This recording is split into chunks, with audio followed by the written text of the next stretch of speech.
Bom, agora a gente vai entender e aprender a navegar pela interface do Figma. Novamente, uma interface super simples de identificar, mas eu acho importante a gente nomear algumas dessas partes e também mostrar para vocês onde vocês vão ter fácil acesso a algumas ferramentas. Sem mais delongas, vamos para o Figma. Bom, entramos aqui no Figma, eu vou tentar ser breve, porque ao longo das aulas eu vou explorar cada um desses menus, cada uma dessas partes da interface mais individualmente, então a gente não precisa se preocupar agora, especificadamente, o que cada coisa faz, né? Mas eu gosto de dividir o Figma da seguinte forma. Nós temos 4 partes aqui, tá certo? A primeira é o Canvas, que é essa parte cinza principal aqui no centro. A parte superior, que é essa barra cinza mais escuro, é a barra de ferramentas, né? Aqui nós temos também a aba de projetos, aqui em cima, se você clicar aqui, você vai criar novos projetos. Então aqui nós temos a barra de ferramentas, que é essa parte superior. Em seguida, no canto esquerdo, nós temos a área de layers, né? Ou a barra de layers, e a barra de páginas também. Se você clicar aqui nesse menuzinho, expandir ele, você vai ver as páginas, você pode criar novas páginas aqui, certo? Você pode descolapsar e colapsar esse menu. E aqui nós temos as layers. A partir do momento que você começa a criar alguma coisa no Canvas, né, no Canvas principal, colocar frames, imagens, campo de texto, ele vai automaticamente criar aqui na layer esse objeto que você criou. Já aqui no canto direito, nós temos a sidebar. Aqui ela vai trazer todas as informações referentes ao objeto que estiver selecionado. O que tiver em foco aqui que você selecionou com o mouse, ele vai trazer as informações daquele objeto. Eu vou mostrar para vocês agora como que funciona tudo isso, beleza?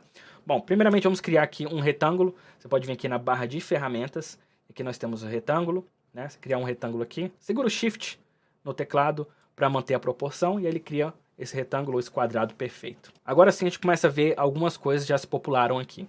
Vocês podem ver que apareceu aqui na layer, né, apareceu aqui com o ícone de um retângulo, beleza? Tem um retângulozinho aqui. Aqui no topo apareceram alguns menus novos, e aqui nessa barra na sidebar apareceram algumas informações referentes a esse retângulo que está selecionado.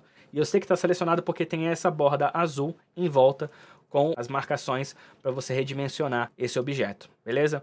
E vocês podem ver que quando eu começo a alterar ele aqui, ó, alterar o tamanho, ele já reflete ali no cantinho também todas essas alterações. Bom, vamos por partes aqui, vou deletar esse retângulo para mostrar para vocês o que temos aqui nessa barra superior. Novamente, não precisamos ir a fundo, mas só para vocês identificarem o que tem dentro de cada um desses menus. E ao longo das aulas a gente vai explorar individualmente cada uma delas, se a gente precisar, entendeu? Mas cabe a você também vir aqui explorar, ver o que dá para fazer, o que não dá. Se você clicar aqui no Figma, nós temos algumas opções do arquivo, desse projeto em específico. Então nós temos o file, você pode salvar, exportar, enfim. Aqui você consegue fazer isso clicando aqui no logo do Figma.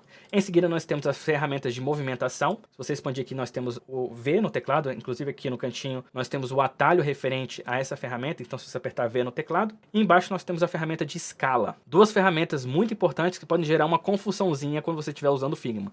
Você começa a redimensionar as coisas e fala, ué Felipe, por que que tá zoado quando começa a redimensionar as coisas? É porque provavelmente uma dessas duas está selecionada e você precisa estar com a ferramenta certa. Normalmente é o V que dá o problema, né? Mas eu sugiro que você não use o K se você trabalha com Pixel Perfect, que é o design com os pixels perfeitos. Eu sugiro que você não use o K para você fazer redimensionamento, que ele vai zoar muita coisa. Já o V tem que tomar um pouquinho mais de cuidado, porque nós temos algumas outras ferramentas que a gente vai explorar mais à frente, que são ferramentas de restrição. Então, dependendo de como você configurou o seu frame, ou como você configurou o seu elemento principal, quando você começar a redimensionar ele, ele pode não expandir ou crescer da forma que você espera. Mas pra frente eu mostro pra vocês como funciona. Como eu falei, aqui nós temos o frame também, olha só. Se você clicar aqui na setinha pra baixo, nós temos duas opções, frame e slice. Frame basicamente é o que a gente vai mais usar aqui.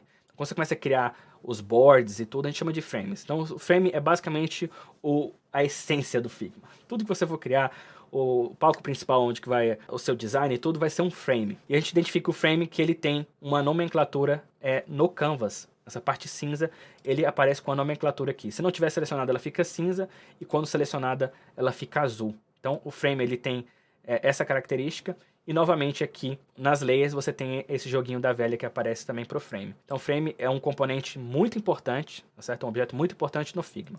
Em seguida, nós temos as nossas Shape Tools, que aqui são basicamente todas as nossas formas. Se você clicar aqui para expandir, nós temos o retângulo, uma linha, uma seta, uma elipse, triângulo, e aqui no finalzinho nós temos uma imagem. Em seguida, nós temos a famosa Pen Tool.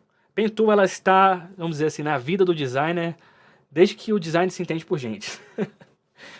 Já estava disponível, se eu não me engano, no Fireworks, no Photoshop, no Illustrator.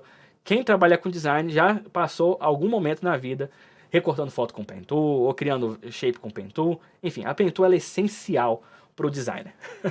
E no Figma não é diferente. Basicamente ela cria pontos vetoriais, né? E você pode criar shapes, linhas, enfim, com a Pen Tool. E ela é muito, muito útil aqui no Figma, principalmente quando a gente começa a falar de criação de ícones. Quem trabalha com criação gráfica também, ela é essencial. Por último, nós temos o Lápis, né? Que é basicamente o pencil que você faz livremente, entendeu? Você simplesmente usa, eu quase não uso, para ser bem sincero com vocês, quase não uso. Uma das ferramentas mais importantes é a ferramenta de texto. Então, se você clicar aqui, você pode criar, segurando, você pode criar um bloco de texto, né?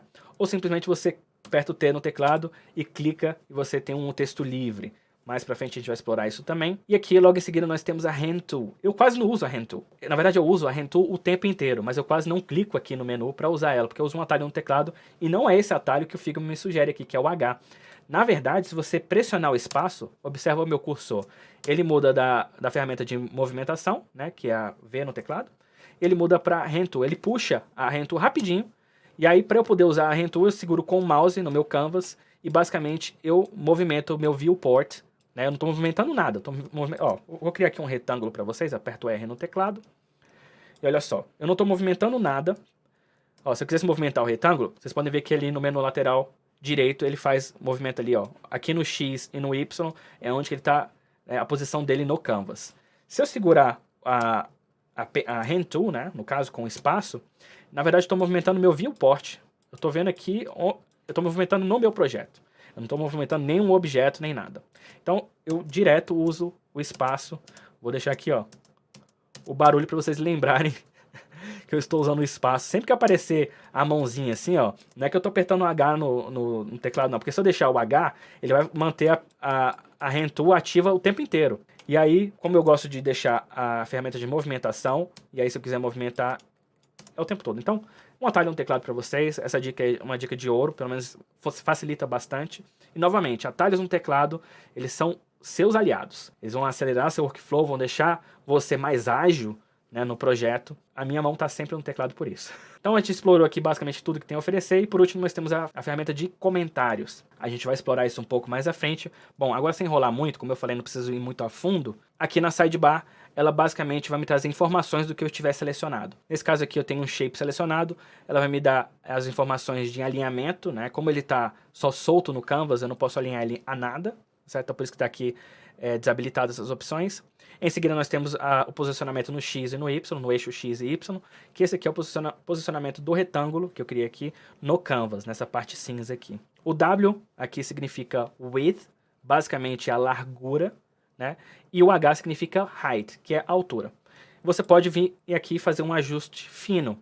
E basicamente você pode colocar um tamanho que você quiser, 2000, por exemplo, de largura por 2000 de altura. E se eu quiser linkar tanto o tamanho da altura com o tamanho da largura, eu fecho aqui a correntezinha, beleza? Em seguida nós temos a rotação, muito simples também. E por último nós temos a curvatura da borda. E clicando aqui você pode fazer um ajuste mais fino para cada um dos cantos do seu shape. Inclusive se você vier aqui, né, selecionar seu shape, ele me dá essa opção também de você fazer isso individualmente. Em seguida nós temos várias outras opções aqui que a gente não vai explorar agora, para também não tomar muito tempo de vocês, e ao longo das aulas eu vou mexendo em cada uma dessas, e acho que fica mais fácil também para vocês entenderem como que cada uma dessas funciona, mas tudo isso é exatamente para dar um overview inicial para vocês, de como que o Figma funciona e para que serve cada uma dessas ferramentas, a barra lateral, que a gente chama de sidebar, a barra de layers, páginas, e a barra do topo, que é a barra de ferramentas.